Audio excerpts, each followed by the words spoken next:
According to reports, the Carolina Panthers are talking to teams about trading back from 6. Let's get into it right now here on Locked On Panthers. You are Locked On Panthers, your daily Carolina Panthers podcast. Part of the Locked On Podcast Network. Your team every day.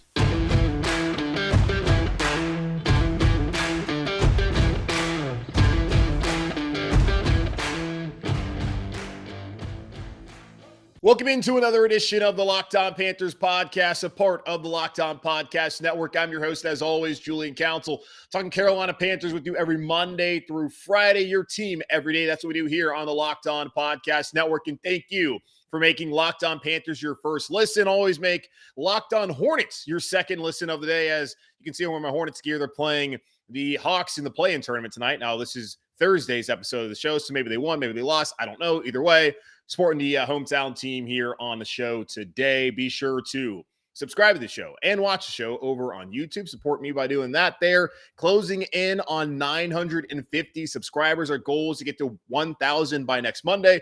Let's go out there and do it. Thank you to everyone so far who has supported the show by watching on YouTube. Now, if you don't watch the show on YouTube, that's okay. If you prefer the regular traditional podcasting platforms, well, you're in luck. We're all over those places. We're on Apple Podcasts, Spotify, Google Podcasts, Stitcher, Odyssey. We're on every single one of those platforms, so go check us out there. And be sure to follow me on Twitter at Julian Council, where every single Friday I answer your weekly Friday mailbag questions. To participate, either at me at Julian Council on Twitter, DM me at Julian Council on Twitter, or you can leave a comment on a Monday, Tuesday, Wednesday, or Thursday show on YouTube from that week, and I'll answer your question on that Friday. Okay, as I told you, leading into the show, if you watched on YouTube, the Carolina Panthers are reportedly talking to teams about potentially trading back from 6th overall. Mike Giardi of the NFL Network tweeted this out on Wednesday, saying, important to note that, per league sources, the Panthers have talked to numerous teams about moving back from 6. They don't have another pick until 137 in the 4th round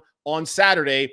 Picking a quarterback in the top 10 might be too much, but picking one in the mid-first is more palatable and gets them more draft capital. And I think I speak for every Carolina Panthers fan out there who would agree with that sentiment that was placed there by Mike Giardi in his report. The Panthers moving back, getting more draft capital, getting back into day 2, whether it's in the 2nd or 3rd round, and allowing them more bites at the apple this upcoming draft makes a hell of a lot more sense than taking a player at 6, whether it's a quarterback, a left tackle, an edge rusher, all of those. At least the edge rusher and the left tackle would seem like impact players from the start.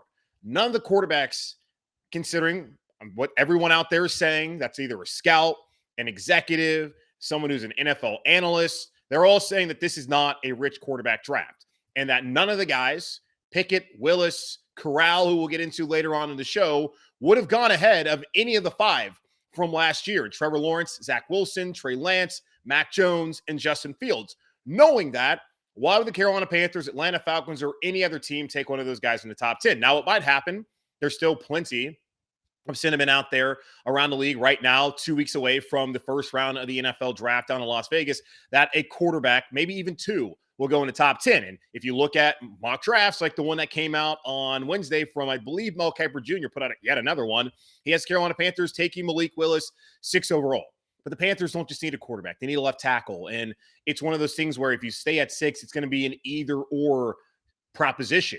Now the team does feel comfortable moving forward, potentially with Brady Christensen being there at left tackle. But if you could find someone in the first round who had a first-round grade at that position, whether it's a Trevor Penning maybe later on in the middle part of that round, why would you not want to have that? Plus, potentially getting a quarterback there or getting quarterback in the mid-teens, like a Kenny Pickett, if that makes sense, or Malik Willis, opposed to getting them way too high and too rich for everyone's taste out there, and then not getting another pick until pick 137 there in the 4th round. That makes all the sense in the world. We've talked about it multiple times this week, and we'll continue to talk about it as it's draft time. And there's not much else to say other than what might happen at 6, what the Carolina Panthers can do to try and get back into day 2 of the draft. And this is one of the situations. So I'm happy to hear it, and I'm not surprised to hear it at all. Scott Fitterer, the man who said he'd be in on every deal, he's going to take phone calls. He has probably been fielding phone calls and also has been reaching out to other teams who might be interested in moving up. Now, the problem is you have to have a willing team on the other end of the line that wants to move up in your draft position. Typically, you see that when there is a quarterback-rich draft. Last year, the Chicago Bears traded up. You saw San Francisco give up 3 first-rounders, trade up to number 3 overall to get Trey Lance. Typically, that's what's happened. The Bills traded up to get Josh Allen. The Chiefs traded up to get Patrick Mahomes. The Houston Texans traded up to get Deshaun Watson. Typically, unless you're just completely terrible, teams are trading up and finding a way to get their quarterback, and that might still happen. Maybe New Orleans wants to do that.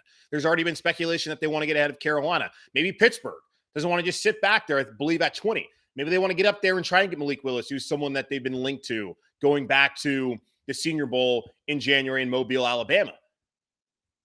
But does this really feel like the draft that would happen? I don't know.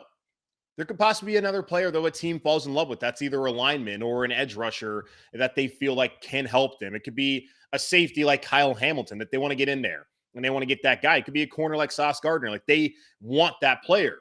Just thinking about what's going on with their organization, that they might see someone in that top 10, top 6 slot that they need to go out there and get. And the only way to do it is to trade with Carolina. And hopefully, if Carolina does trade back, then they can still potentially get a quarterback if that's what they want to do.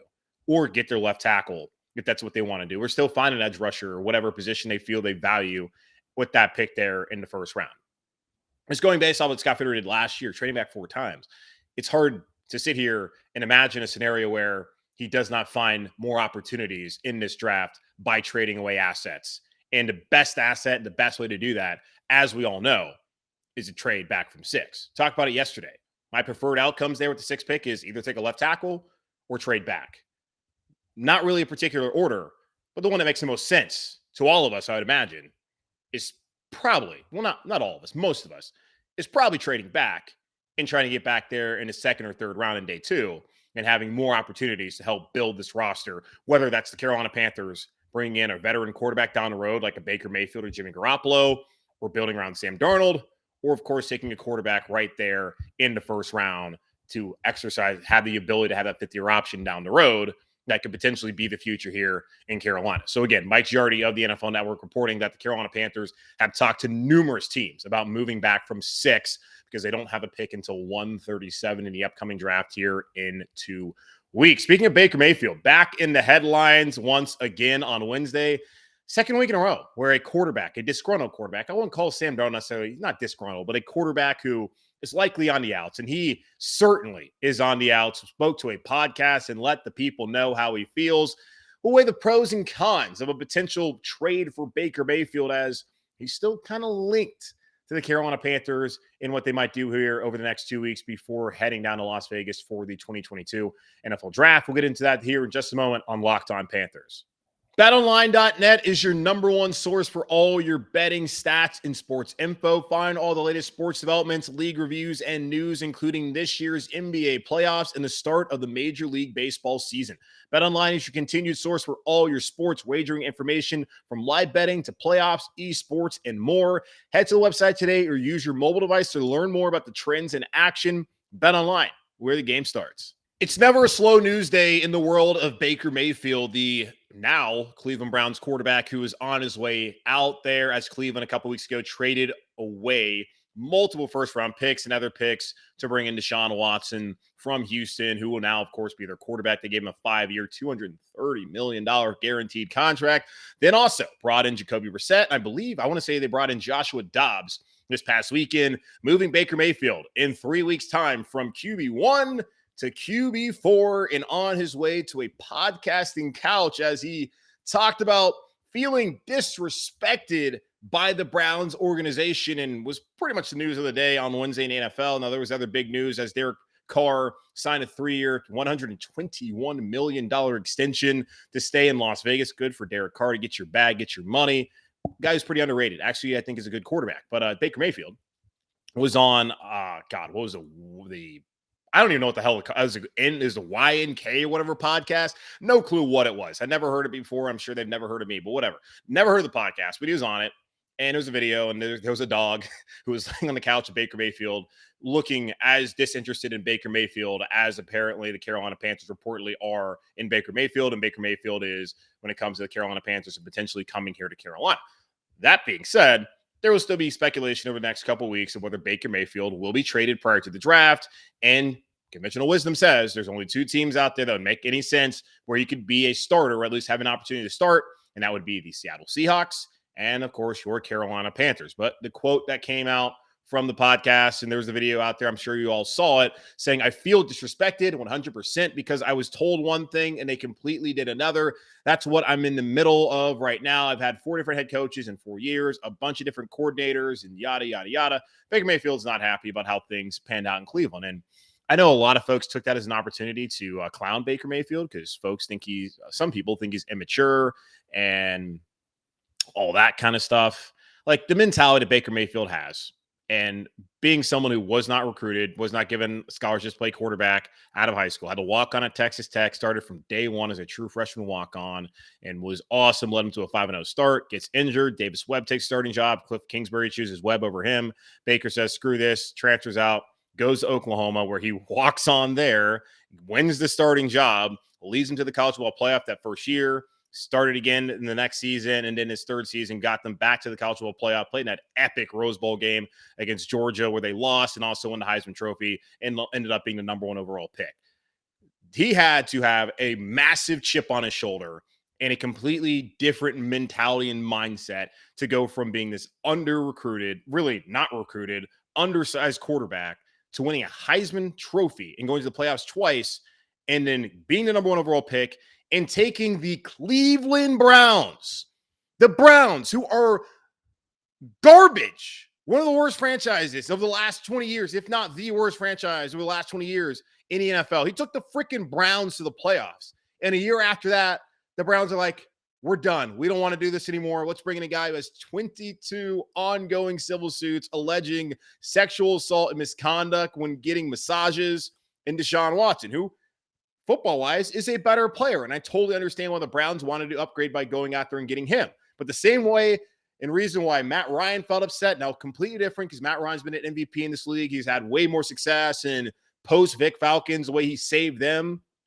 I understand why he would be frustrated by what happened with that. And I can also understand for Baker Mayfield, like, dude, I've been the only guy who's been any sort of consistency at the position for you over the last 2 decades, and now you want to get rid of me. And I've heard that Baker Mayfield wears on folks and his whole mentality, the underdog thing. It works when you're winning, but when you're not winning, like last year, and you're playing terribly like you did last year, albeit playing through a torn labrum in his non-throwing shoulder, it's not great. So there's plenty of reservations here in Carolina. And the report last time I heard was Albert Breer on Rich Eisen's show on Monday saying that the Panthers aren't interested in him. And a couple weeks ago, there was a report from Aaron Wilson saying there's mutual disinterest between both parties, Carolina Panthers and Baker Mayfield. Now, that could all change.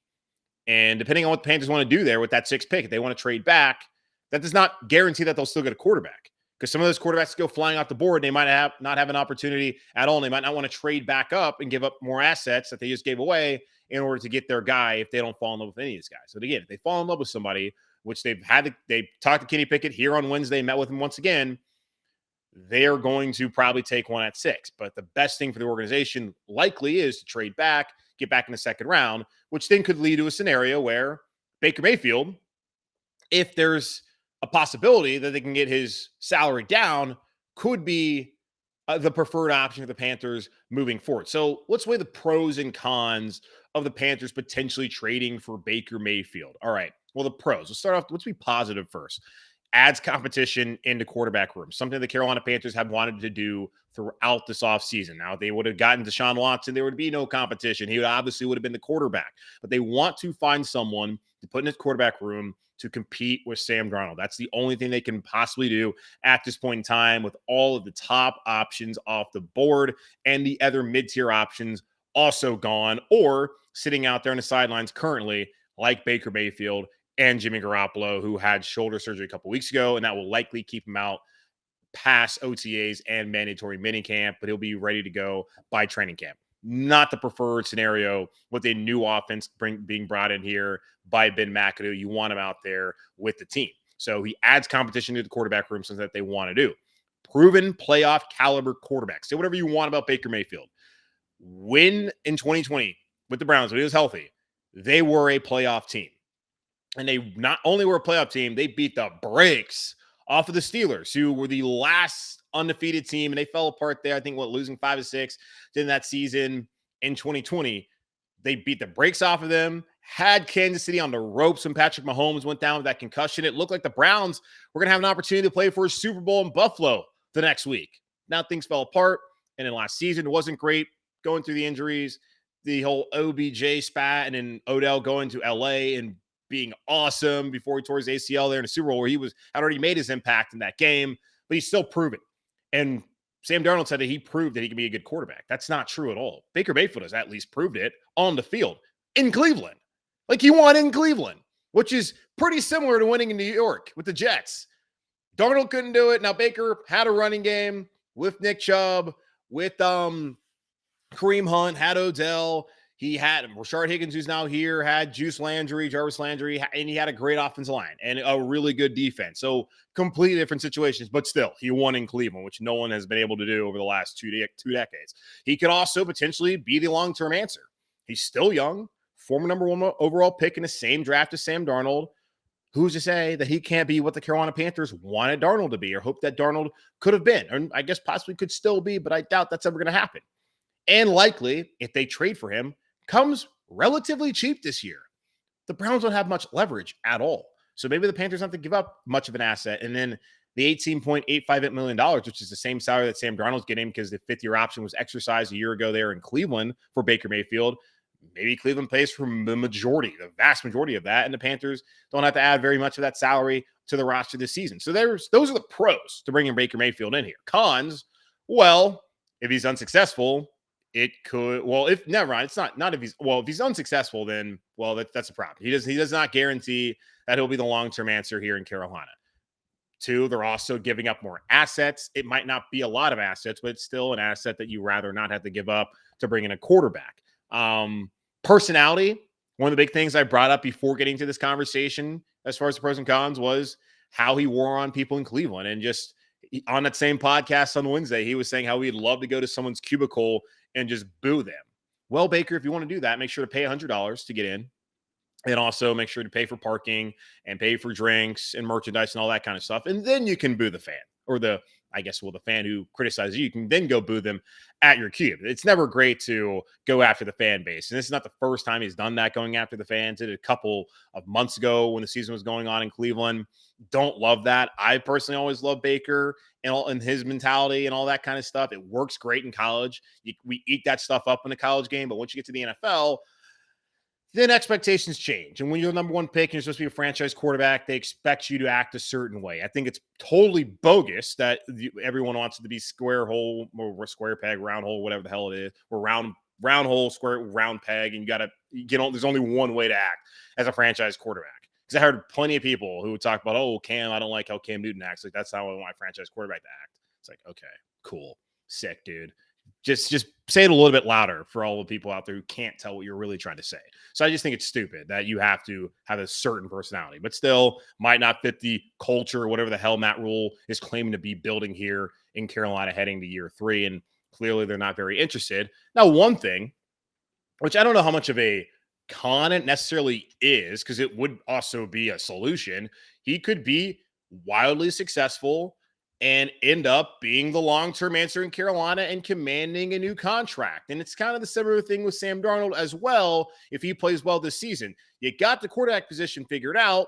Now that's dependent upon whether they draft somebody, but in this scenario, I'd imagine that they don't bring in somebody in the draft. It'd just be Baker versus Sam. If Baker has a ton of success and you want to give him a new contract, that possibly complicates matters financially. While the Carolina Panthers might have the most cap space this season, at this point in time, $30 million, they're not going to be able to use all of it. And some of it is also, let me say this. Let me take a step back. While they might have the most cap space right now, next season, all the restructure deals that they did, McCaffrey again, Shaq Thompson, Taylor Moton, all that money is going to be due next year. They eventually are going to have to deal with that.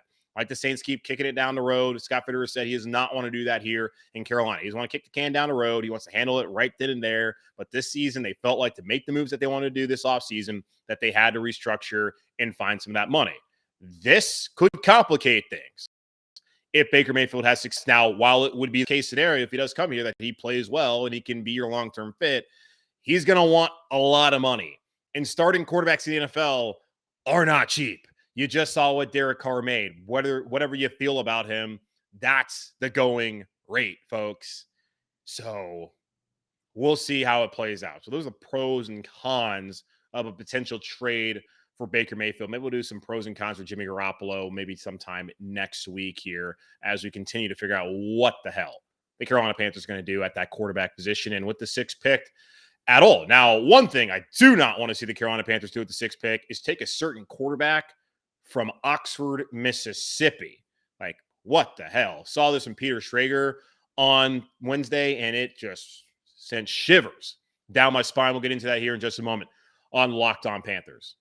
All right, folks, let me tell you about Shady Rays. Shady Rays is an independent sunglasses company that gives you the features of $200 sunglasses for a fraction of the price. That means polarized lenses, well-constructed durable frames, and premium high-end finishes. Also, something you won't find anywhere else is Shady Rays' insane protection program. Shady Rays includes lost and broken protection on every pair. They will send you a brand new pair if you lose them, no matter what happened. Give them a try, and if you don't love them, you'll pay absolutely nothing. It's as simple as that. Plus, 10 meals are donated to fight hunger in America when you shop with Shady Rays. Exclusively for our listeners, head to shadyrays.com and use promo code LOCKEDON to get 50% off 2 or more pairs of polarized sunglasses. That's code LOCKEDON for their best deal of the season. 50% off 2 or more pairs of Shady Rays sunglasses, backed by over 150,000 5-star reviews. This episode of Locked On Panthers is brought to you by Rock Auto. With the ever-increasing numbers of makes and models, it's now impossible for your local chain auto parts store to stock all the parts you need. Why endure often pointless or seemingly intimidating questioning and wait while the person behind the counter orders the parts on their computer, choosing the only brand their warehouse happens to carry? Your computers have access to rockauto.com at home and in your pocket. Folks, I'm talking about your smartphone. Save time and money when using Rock Auto. Rock Auto is a family business serving do-it-yourselfers for over 20 years. Rock Auto prices are reliably low for every customer. They have everything you can need, from brake parts, tail lamps, motor oil, and even new carpet. Go explore their easy-to-use website today to find a solution to your auto parts needs. Go to rockauto.com right now and see all the parts available for your car or truck. Right, Locked On in there. How did you hear about us box to know we sent you? Amazing selection, reliably low prices, all the parts your car will ever need. rockauto.com. Folks, I cannot tell you how desperately I need the next 2 weeks to go by. I got to get at least to that first Monday, that Monday of the week of the NFL draft. We need to get to this draft. I am running out of things to say to you. And honestly, I'm sorry. I'm trying not to be repetitive. I really am. I'm trying not to. But we are sitting here in like the 3rd month of this constant draft talk. Let's just get to it already. We are 2 weeks away.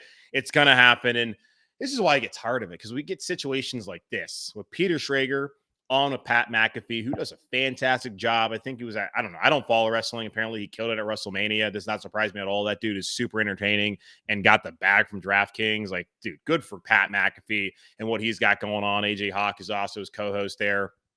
Their show on DraftKings on Mad Dog Sports Radio.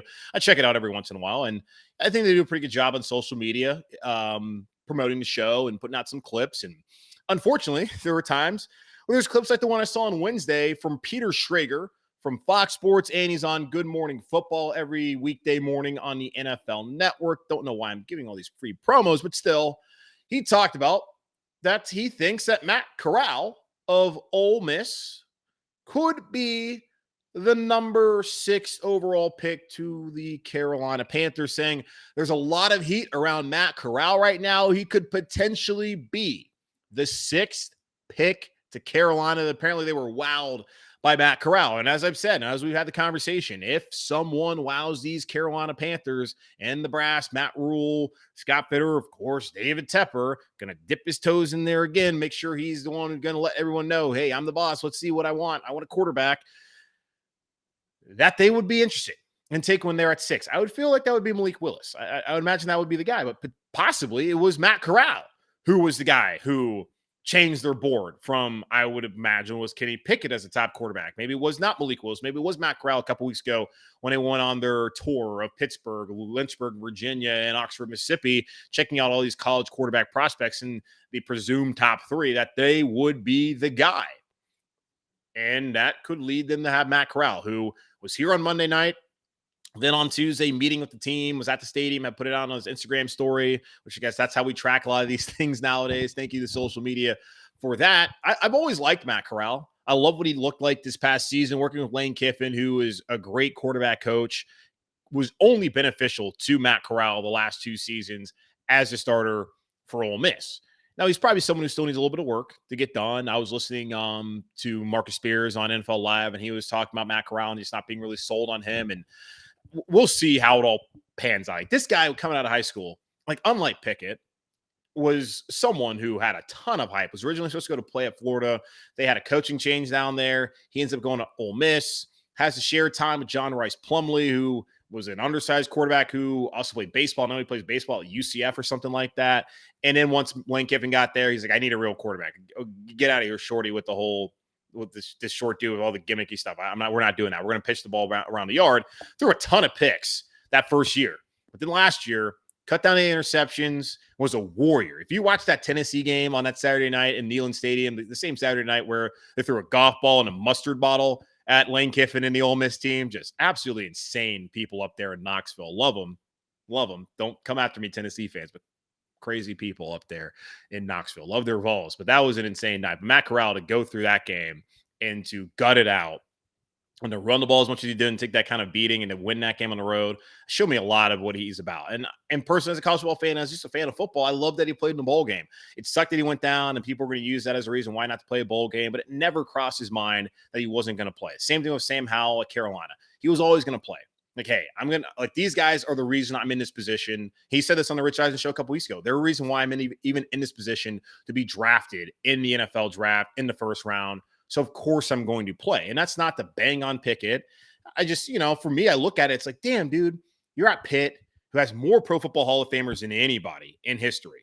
And you've got them to an ACC title, and now you're going to skip out in your bowl, like a big game. And I get it, bowl games are not as important as they used to be and all that because there's so many of them. And that's part of the reason why people have devalued bowl games. But I don't know, it's just a bummer not to see some of the top guys, especially when their school does something that they haven't done in years, go out there and not want to play. But I totally get it. Be healthy. But for Corral, I like the guy a lot. I just don't like him at 6. If they want to trade back, and someone asked me this on Twitter because I just quoted it and said no at Julian Council, by the way. I said no. Someone's like, okay, what if they trade back and get in between 15 and 22? I'm like, sure. I'm totally fine with that. Just not at 6. If they want to take the quarterback at 6, let's take the quarterback with the traits. Like I say this when I look at NBA draft prospects, especially in the NBA. It does not matter at all what you did in college. It's all about how you project in the future. Take the athlete, develop the player. Kind of thinking about the same thing here quarterback-wise. Take the athlete, tree trunks for thighs, great speed, rocket arm, develop the player. That's what I want to do at 6. They're going to take a quarterback, and the guy who fits that mold, again, is Liberty's Malik Willis. So I don't think this is BS from Schrager. Same guy who said the Carolina Panthers owner, David Tepper, and the team would be aggressive in trying to get a quarterback this offseason, which is very true what they did with Deshaun Watson. I had someone ask me, like, oh, well, like, does anyone truly believe this? It's like, well, Schrager doesn't put out BS. And this is not to sit out here and trash the dude who brought that up to me on Twitter. Just, come on.